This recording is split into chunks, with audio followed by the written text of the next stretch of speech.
Chapter 3. Joe had nowhere to run, even if he'd wanted to, and he wasn't sure now that he did. The man stooped to pick up the shoe. "And where did you find this, then?" he asked. "In the barn," said Joe.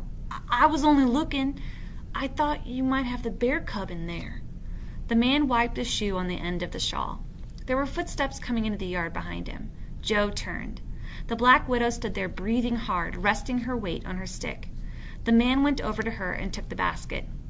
"It's all right, Grandmare," he said, putting an arm around her. "It's that boy, the same boy."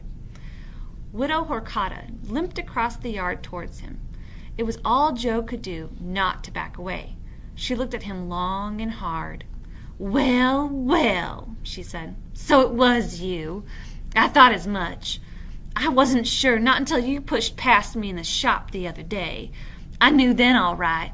You shouldn't go peeking through other people's windows." She caught sight of the shoe in the man's hand. "So he knows then?" she said. "He's been in the barn," he said.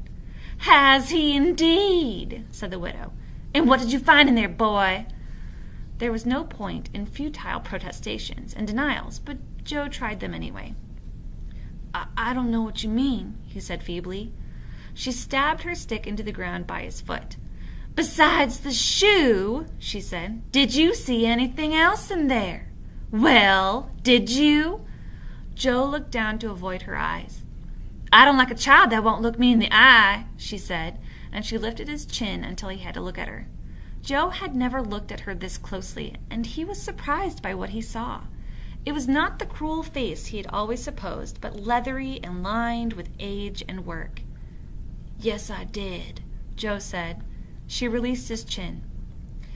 "And do you always speak the truth?" she asked quietly. Joe shook his head. "No," he said, and her face cracked into a sudden smile. "Seems you were right then, Benjamin. A rare thing, an honest boy." "Inside," she said. "Bring him inside." And she walked away towards the door. "Boys like honey," she said. "We'll give him some honey." And she disappeared inside the house. Joe was reluctant to follow. The man put a hand on his shoulder. "Have you still got him?" Joe asked. "The bear cub? Have you still got him?" The man shook his head. "Not any more. A month after we found him, just as soon as I thought he could fend for himself, I took him high up into the mountains and left him. But he's been coming back from time to time. I think maybe he thinks of me as his mother. Either that or he just doesn't like being on his own. Come on." Widow Horcata was putting a plate of honeycomb out on the table. Suddenly the old lady leaned forward and had to hold onto the table to steady herself. The man was by her side at once and helped her to her chair. "You've been overdoing it again," he said. "I told you, haven't I?" "Don't fuss," she said, pushing him away. "Don't fuss me. I'll be all right. Sit down, boy. Sit down over there in the light. I want to be able to see your face." Joe sat down at the table. "Eat up, boy, eat up." She had a strange habit of wrinkling her nose and sniffing, and Joe found it difficult not to stare at her. He cut out a corner of the honeycomb and spread it on the bread. The man was hanging by the big shawl on the back of the door. "I know your father," said Widow Horcata, not taking her eyes off his face. "Prisoner of war, isn't he?" Joe nodded. "I knew your grandfather better, though. I told you about him, didn't I, Benjamin?" Benjamin nodded, and she turned back to Joe. "I nearly married him once. Did he ever tell you that, boy? Sweethearts we were." She sighed back and sat in her chair. "Ah, well, we both went our separate ways for better or for worse. You're not eating, boy." Joe took another mouthful. "Joe Lalande, he's called, aren't you, boy? And you know who I am, don't you?" Joe nodded. "This is Benjamin, my son-in-law, but then of course you've met him before, haven't you?" She paused for a moment, her searching eyes still fixed on Joe. She blew her nose and tucked her handkerchief into her sleeve. "Well," she said, "I suppose he'll have to be told. Nothing else for it, is there?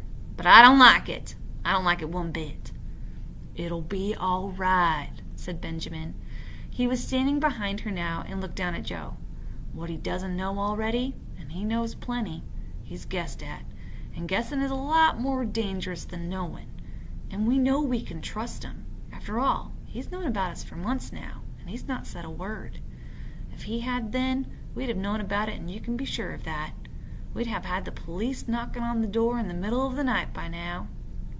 No, we don't need to worry about him. We can trust him."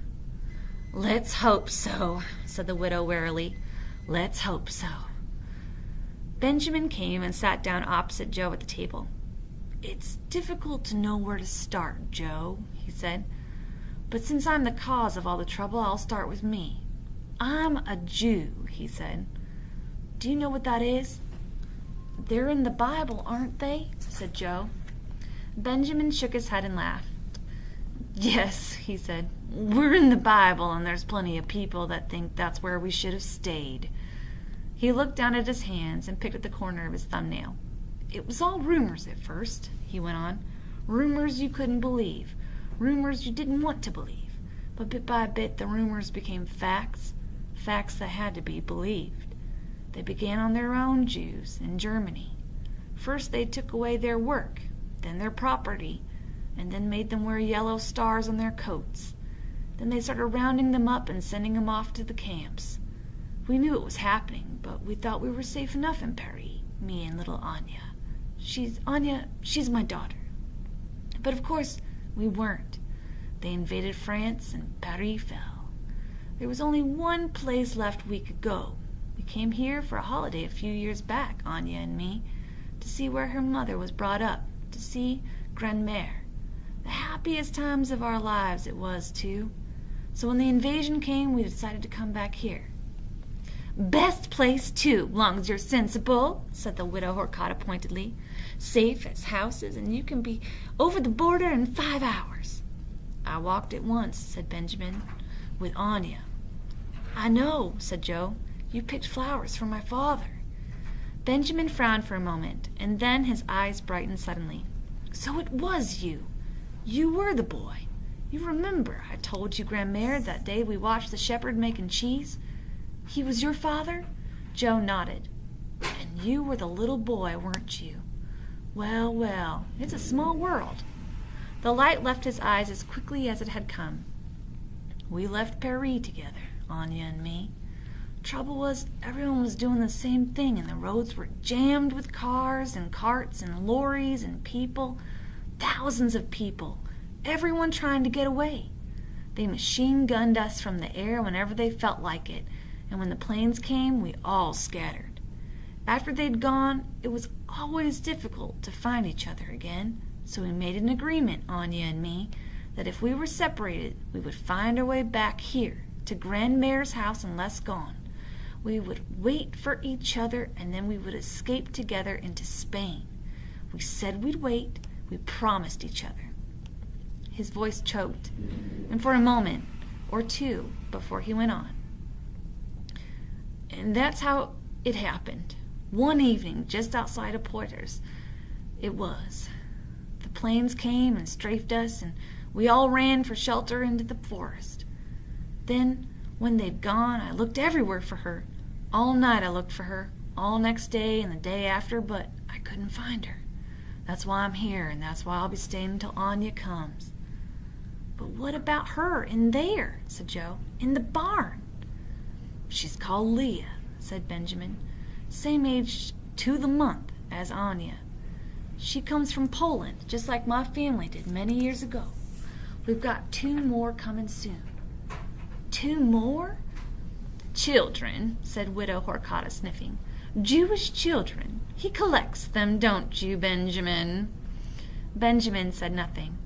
"They get passed down all through France, and when they get here he keeps them for a week, maybe, sometimes longer, till they're strong enough for the journey, and then he takes them over the mountains into Spain and to safety."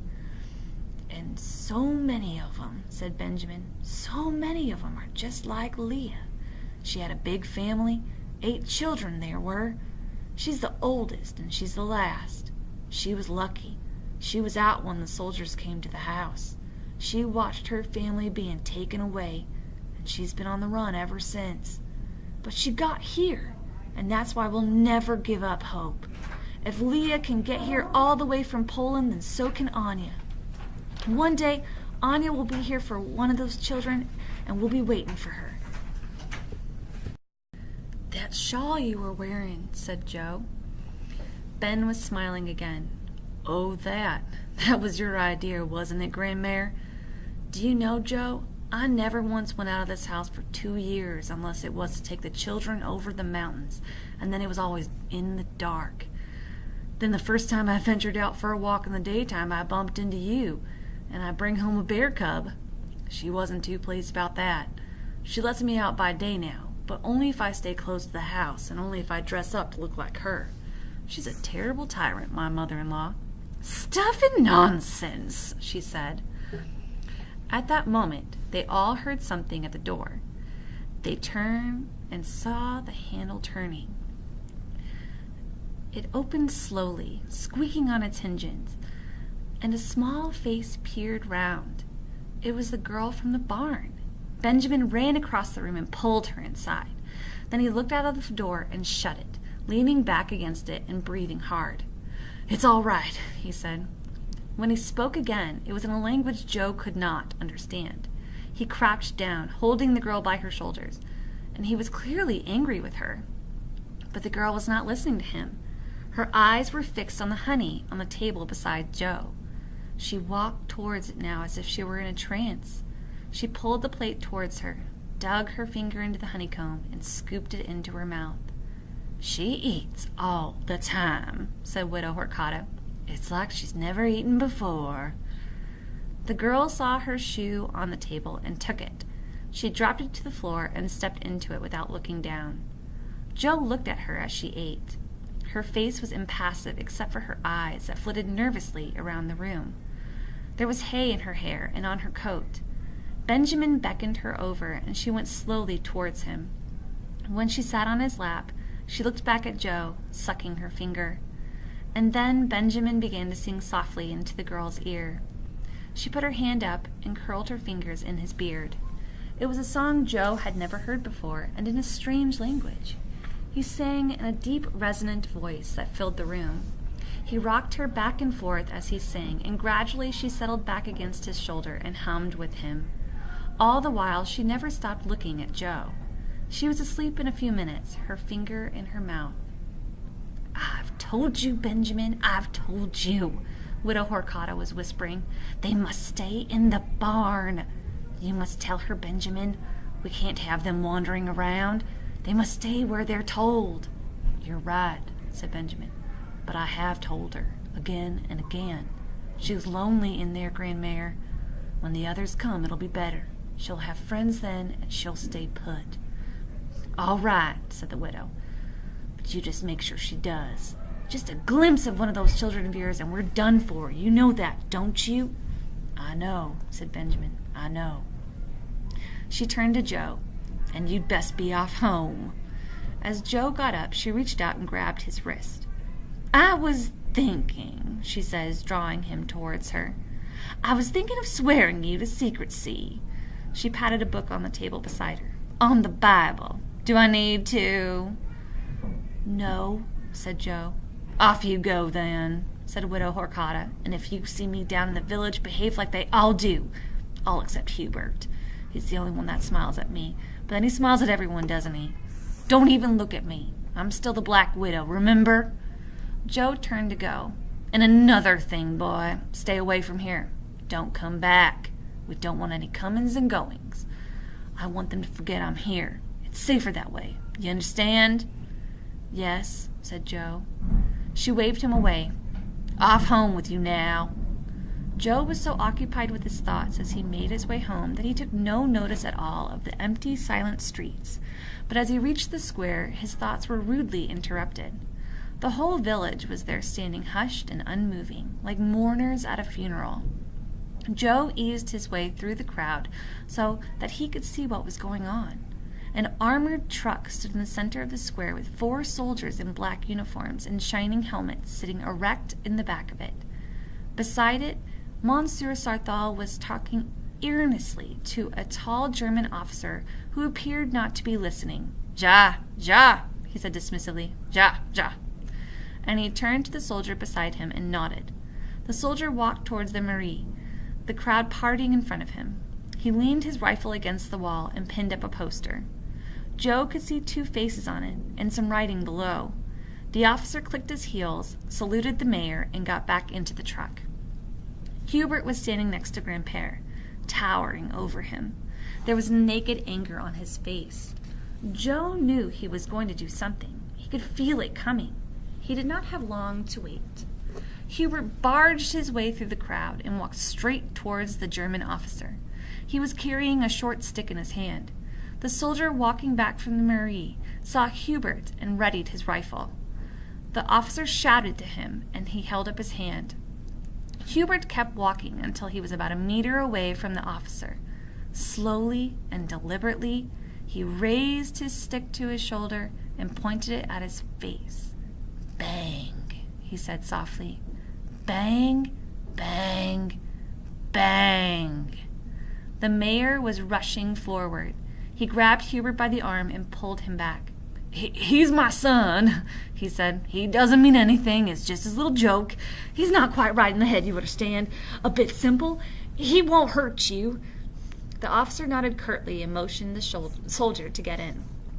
Throughout this, the 4 soldiers in the truck had sat impassive, their rifles between their knees. Joe stared at them, and despite himself, he could not but admire them. They were undeniably splendid in their immaculate uniforms. These were the Black Knights who had conquered wherever they went. He was staring at one of them in particular when the helmet turned, glinting in the sun, and Joe found his gaze suddenly returned. The eyes that held his were blue and cold, and they chilled Joe to the heart. He looked away quickly. The truck started up, circled the square, and was gone. Everyone crowded towards the poster, but Monsieur Sarthal stepped in front of it and held up his hand. "All in good time," he yelled. "All in good time. First you must hear what he told me." People still weren't listening, and he raised his voice. "You've got to listen to me. You've got to hear it." They quieted enough for him to go on. "He came to remind us all of France is now occupied, that we are in a forbidden zone, and that no one goes in or out without the proper papers." "As if we didn't know that," shouted Grandpere, and others shouted with him. Monsieur Sarthal held up his hands. "There's more," he said. "There's more. I had him with me for half an hour inside the mairie, and there's a lot more." Hubert was picking the bark off his stick. "He came in to inform us that they are going to garrison Lescun. Within days there will be a company of soldiers living here." He went on over the hubbub. "And from tonight onwards," he said, "there's going to be round-the-clock patrols along the border. Hundreds of soldiers posted all along the frontier. He made it quite plain to me that from now on no one will be able to escape into Spain. And he made it quite plain, too, that anyone helping fugitives will be shot."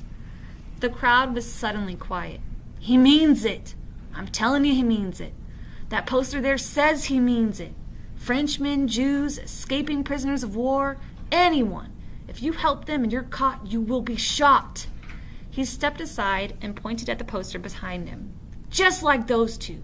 From Badaud they were. Patrick, Léon, and André Latour. I knew André. I knew him well, and so did most of you. They shot him last week. They were caught taking a family of Jews over the mountains into Spain." The crowd turned away, some crossing themselves, some murmuring prayers. Joe walked over to the poster and looked into the faces of the 2 men. They stared back at him, living eyes that were now dead. Hubert was beside him, and he was crying. It was only at that moment that Joe realized the war had at last come to Lescun, to his valley. Now, and for the first time, he understood the terrible danger that faced Widow Horcata and Benjamin if they were ever caught. Suddenly it was all real. This was the enemy his father had fought against.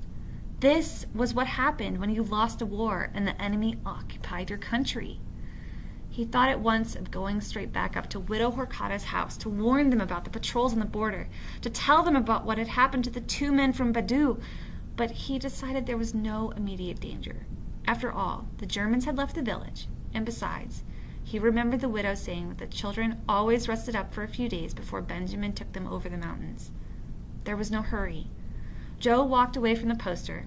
And when he looked back into the square, Hubert was still standing there beside Monsieur Sarthal and Father Lasai, who were talking together.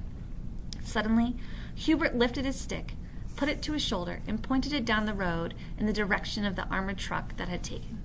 "Bang!" he shouted. "Bang, bang, bang, bang!" Monsieur Sarthal swung round, pulled the stick out of his hand, and broke it over his knee. Hubert hung his head and walked away. "That Hubert," said Maman that evening. "He could have gotten himself killed." They were salting the cheeses, a job that Joe hated. The salt always found out a nick or a scratch in his hand and stung him. "Maybe," said Grandpère, "maybe. But he was just doing what all of us wanted to do, if only we'd had the courage to do it."